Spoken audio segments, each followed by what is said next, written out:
জলপাইগুড়ির আলু চাষিদের জন্য বড় স্বস্তির খবর। রাজ্য সরকার ঘোষণা করেছে এবার থেকে সরাসরি চাষিদের কাছ থেকে প্রত্যেক কুইন্টাল আলু 900 টাকায় কেনা হবে, অর্থাৎ প্রত্যেক কেজির দাম হবে 9 টাকা। এর ফলে বাজারে দামের ওঠানামার কারণে আর্থিক ক্ষতির আশঙ্কা কমবে অনেকটাই এবং কৃষকরাও পাবে ন্যায্য মূল্য।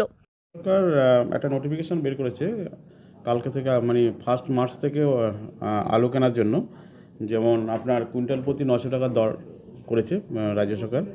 যে আপনার জলপাইগুড়ি ডিস্ট্রিক্টের টোটাল যে কোল্ড স্টোরেজ আছে সেখানে ধরুন 11টা কোল্ড স্টোরেজ আলুটা কিনবে এবং সেটা হচ্ছে ভ্যারাইটি হচ্ছে জ্যোতি ভ্যারাইটিটা কিনবে এবং প্রতিটা চাষি মিনিমাম 70 ব্যাগ ফিক্সড করা আছে, 70 ব্যাগ আলু সে বিক্রি করতে পারবে গভর্নমেন্টের কাছে, কোল্ড স্টোরেজে বিক্রি করতে পারবে। এটাকে কারা কিনবে?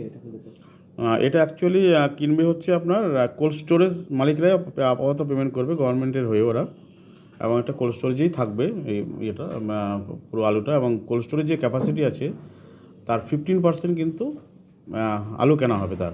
এবছর জলপাইগুড়ি জেলায় 34,800 হেক্টর জমিতে আলু চাষ হয়েছে, যা গত বছরের তুলনায় প্রায় 1400 হেক্টর বেশি। সরকার প্রত্যেকটি চাষির কাছ থেকে সর্বোচ্চ 35 কুইন্টাল অর্থাৎ প্রায় 70 বস্তা আলু কিনবে। শুধু জলপাইগুড়ি নয়, রাজ্যের 12টি জেলার চাষিরাও এই সুবিধা পাবেন। সরকারের কেনা আলু জেলার 11টি হিমঘরে সংরক্ষণ করা হবে, যার মধ্যে সদর ব্লক, জলপাইগুড়ি, মালবাজার এবং ময়নাগুড়ির হিমঘরও অন্তর্ভুক্ত রয়েছে। তবে যেসব চাষি আলু বিক্রি করতে চান তাদের কৃষক বন্ধু প্রকল্প, কিষাণ ক্রেডিট কার্ড, জমির নথি এবং বাংলা শস্য বীমা প্রকল্পের আওতায় থাকতে হবে। আলু চাষিদের কথায়, প্রত্যেক বছর বাজারে দামের ওঠানামায় আমরা ক্ষতিগ্রস্ত হতাম, এবার সরাসরি সরকার কেনায় আমরাও নিশ্চিন্ত হলাম। কত বিঘা আলু চাষ করেছেন? 4 বিঘা। 4 বিঘা।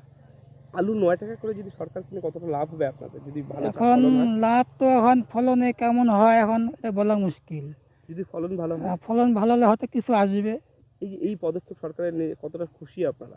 ফলনের উপর নির্ভর। হ্যাঁ, লাভ যদি 9 টাকা কেজি দর পার কেজিতে নিলে কি লাভ হবে আপনাদের? কি মনে হয়? খুব একটা লাভ হবে না, খুব একটা লাভ হবে না, লসও আবার হবে না। লসও হবে না। এদিকে বিশেষজ্ঞদের মতে সরকারের এই সিদ্ধান্ত কৃষকদের আর্থিক স্থিতিশীলতা নিশ্চিত করবে এবং রাজ্যের কৃষি খাতকে আরও শক্তিশালী করবে। জলপাইগুড়ি থেকে সুরজিৎদের রিপোর্ট, লোকাল 18 বাংলা।